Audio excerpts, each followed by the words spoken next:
I've put together a couple different presentations that I'm going to walk you through over the next couple, 2-3 weeks to introduce you to YouTube, get you started with your account, how to build a basic page, what channels are, what playlists are, and how to organize them, how to avoid copyright infringement, how to set up your descriptions, your categories, your keywords, look at your video manager, your uploads manager, navigate your YouTube, and importantly as well, interacting with others and building up a YouTube community. So the first thing I want to do to get started with is make sure you've set up a YouTube account. One thing I'll teach you about is breaking out channels.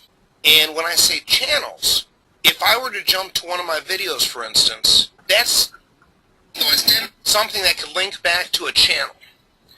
And a channel is kind of like a television channel, and this is my channel. It has a bunch of different videos, but on the bottom right, stating featured channels, Camilla, what these are different channels I also manage. So in addition to the Darren Williger channel, which is my main, personal vlog, rant, comedy, silly music, man on the street. All right, we're going to go through how to set up a YouTube account, a brief discussion about content creation. I want to touch on avoiding copyright infringement, and I'll show you a real-world example where I did this accidentally. We're going to touch on how to get your videos to go viral and what it means to go viral, and how to bring more traffic to your website using videos. So what is a viral video? A viral video is a video that gets passed around from person to person across the internet.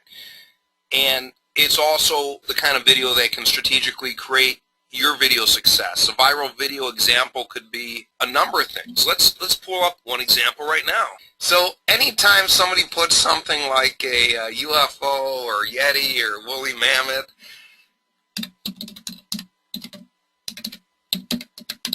it's going to have the potential to be a viral video. There's sometimes videos that get into the millions and millions of views. Now, what does that mean for you? It means that you're getting a lot of attention towards your message, your brand, and potentially your website and your cause. So why YouTube? Well, last statistic I heard was that YouTube is the second biggest search engine. And I believe it. I see YouTube videos coming up in Google search results. No coincidence with Google owning YouTube. And people like watching videos. People are busy or lazy. Either way, people watch videos. If they're busy and they're on the treadmill because they only have time to watch a video while they're working out, YouTube's great. If they're lazy and on the couch or behind the computer, YouTube's great. People understand, they get it, and devices that we carry around, our tablets, our cell phones, our computers are all programmed to work with YouTube. Most TVs have YouTube, and people get it. It's reliable, and even players that don't have Flash are able to play YouTube. Did I mention it's free? Yeah. There's a lot of storage and bandwidth and everything that they're paying for, and you don't have to worry about. And there's more users than any other video hosting site. There's like 2 billion videos seen each day, and that number is growing exponentially each day. So in a future video, I will share with you some other video hosting sites and explain the reason why you may want to segregate out to others. But for now, we're going to jump forward and talk about how to brainstorm different video ideas. And I want you to think about this topic because this is very, very important. This comes to that message versus the medium part of it. And you want to create a compelling topic. And you want to be original. Or at least if you're talking about a common topic, make it more interesting or more entertaining. If you're educational and entertaining, and you relate to your content, and you have congruence across your different social media profiles, things tend to work better. So if you're just looking to start making a personal video or get some news out there, clearly a video idea can stem from current events, problems within an industry, satire, controversy. Over here are a couple videos about speeding up computers that have over 100,000 views each. Here's the original Stains from It's Me or the Dog that went viral and boosted viewership of the TV show dramatically when they got over 1 million views. I still haven't heard of that show. The Golden Globe speech went viral. It was funny, it was satirical. The whole key is You want to be entertaining and relevant in your industry. And it doesn't come immediately. It doesn't have to. Maybe it will for you. But myself, I just dive into it and I have fun with it. And if you screw up, that's great because people relate to that. So when it comes to content, I want to talk for a minute about best practices. I recommend to shoot a lot of video and edit. Unless you're really focused and you have a mini script and you want to jam through a quick message, well, you may end up with some pauses or other areas that may not keep the listener's attention or the viewer glued to the screen. Proper editing can make a video flow a little bit more efficiently. You could tie some music, perhaps put photographs, and overall it's going to create a better video experience. By shooting lots of video, you may end up with different things that you wouldn't have gotten otherwise. And since you don't have to use film, it's all digital, costs nothing. Keep them less than 8 minutes long. And for the most part, there's videos you may want to keep under 4 minutes. And we'll get into that in a future call about how to maximize the videos for viewership. But several shorter videos are better than one long video. And that gets back also to the playlists. When we were looking at the playlists before, and the playlists were broken down, it allows people to pick out one or many. So if somebody wanted to go and learn about low carb, well, that's great. They may only have 3 minutes. They could watch this one, or 29, they could watch the entire collection. So by doing that, people have an option. Plus, more people are likely to share that little clip. Shorter videos go viral more easily. And you need to engage within the first 15 seconds. I almost want to say within the first 5 seconds. If you're not doing something to hook somebody immediately when the video starts, you may lose them. And I try to keep it under 10 seconds, usually under 5. But don't go past 15 without getting to the point.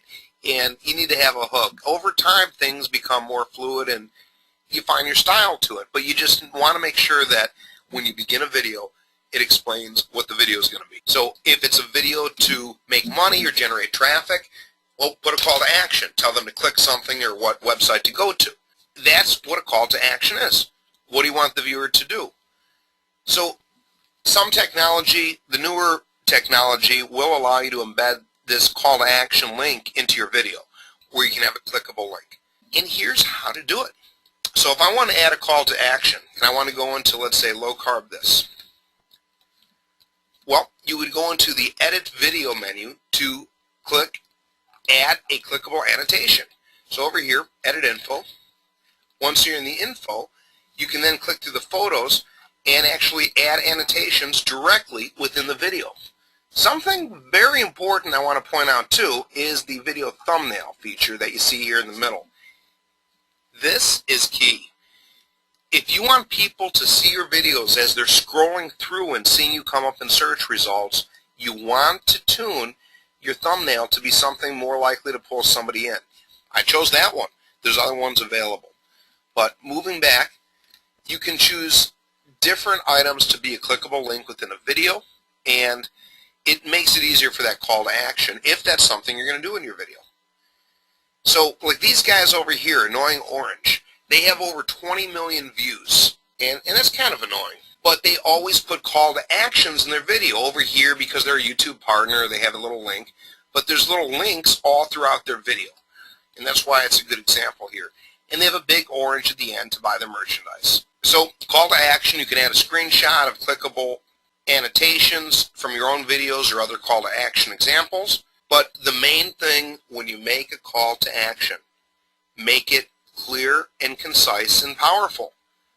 And put it near the end for 10 seconds, not in the middle of your video. Be classy, not spammy, because YouTube deletes videos that are too commercial, and you can add a text link even if you have a clickable graphic.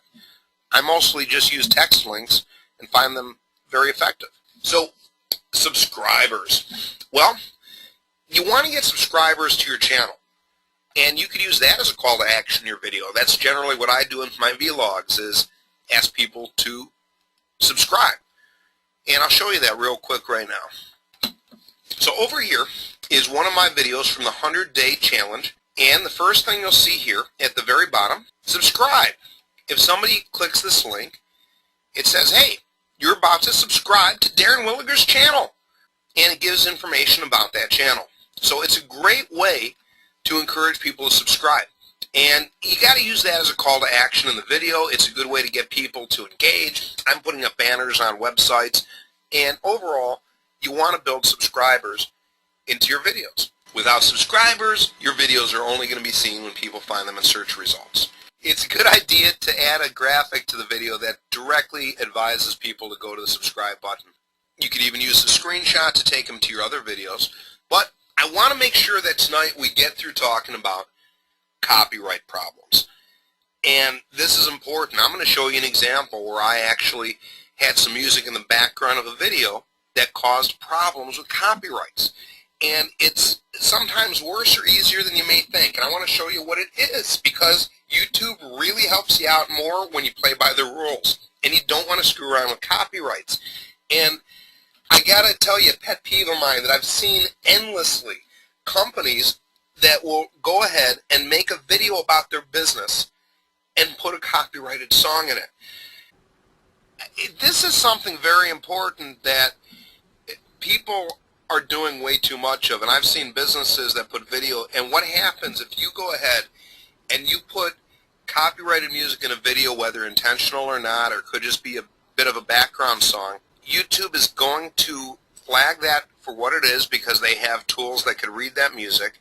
They generally put a link to who the copyright owner is, and depending on how it's set up, your videos could be banned in certain countries, or you could have some headaches with copyright laws. Additionally, YouTube generally will put advertisements in front of your video, and I've had people show me their business videos where they used a copyrighted song and had competitors' ads in front of the face of their video. You perform your own music, you can make your own soundtracks, so stuff like that is preferred, or buy stock music. And here I have a collection of different loops that I can use for different effects within my videos. Here's the other part too that I got to teach you about. YouTube is royalty-free material in their video editor. So I had a video, did you see a Mastermind post I put? It said Jesus got me back on YouTube or something like that.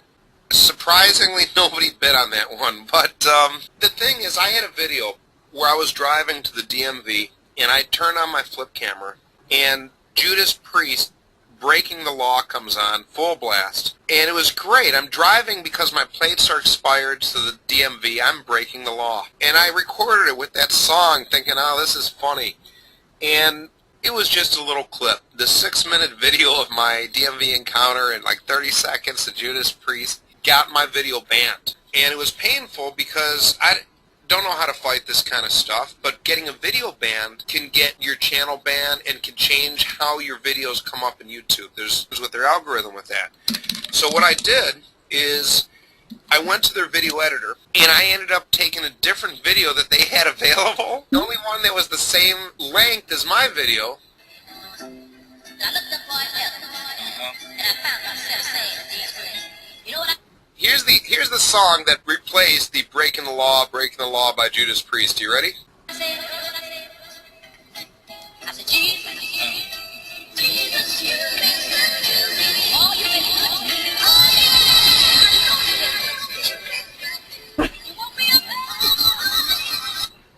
So that weird combination actually restored a lot of features in YouTube for me. And the best part, if you look really, really, really, really close at this video, which is titled Breaking the Law, and I got in trouble for a Judas Priest song called Breaking the Law, I'm driving with expired plates, and you can see my reflection of my sunglasses holding the camera. That is funny. I got to take a snapshot of that and use that for future. That'll be the intro for the next call. Right now I'm taking a snapshot, and I'll show you the tools I use like this that allow me to do a snapshot for videos too. Anyway, I want to make sure that we wrap up here. So the copyright stuff, we're coming right on the top of the hour, so why don't we save the copyright for next week. We'll pick up where we left off.